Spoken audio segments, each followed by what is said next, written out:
Баршаңызға қайырлы күн достар. Бүгін болгар ұлтының хычини деп аталатын тағамын дайындайтын боламыз. Өте дәмді болып шығады, соңына дейін көріңіздер. Ең алдымен қамырын дайындауға кірісеміз. Сүтіміз бен айранымызды ыдысымызға құйып, араластырып, жылытып аламыз. Қанша мөлшерде қосқанымды видеоның астына жазып кетемін. Ұнымызға қант пен тұзды салып, араластырып аламыз. Жылы айран мен сүтке соданы қосып араластырамыз. Сода бірден реакциясын береді.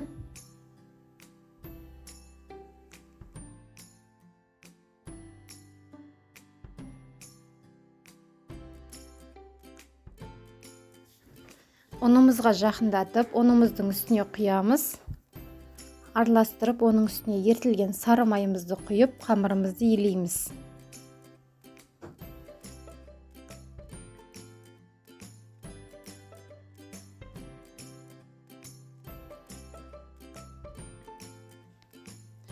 Кішкене себелеп ұнымызды сеуіп отырып, қамырымызды илеп аламыз.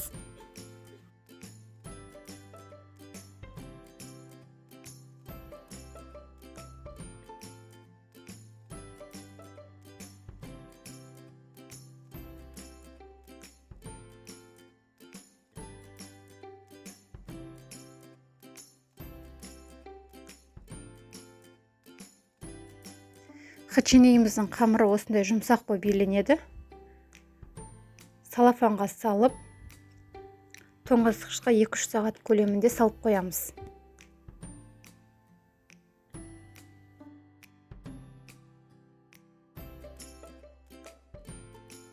Начинкасында мен картопты пюре қылып езіп, сосын сырды қостым.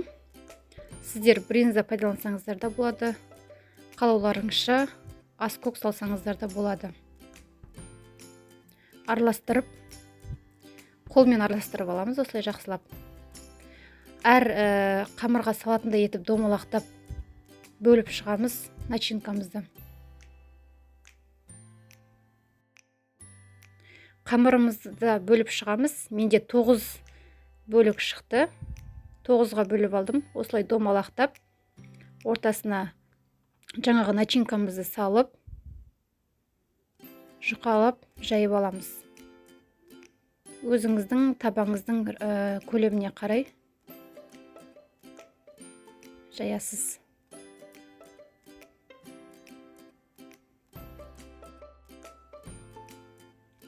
Аздап ұн сеуіп отырып, жұқалап, жайып аламыз.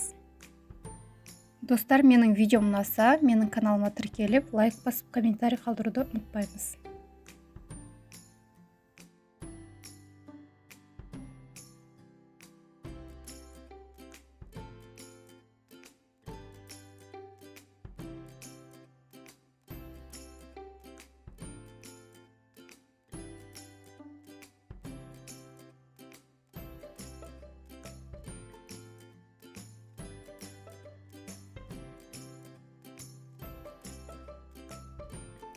Қызып тұрған табамызда орташа отта хычиниларымызды екі жағынан пісіріп аламыз.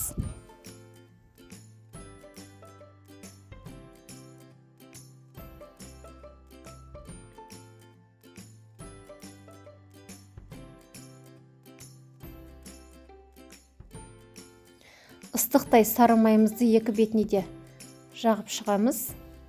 Міндетті түрде жасап көріңіздер, сіздерге де ұнайды деп ойлаймын.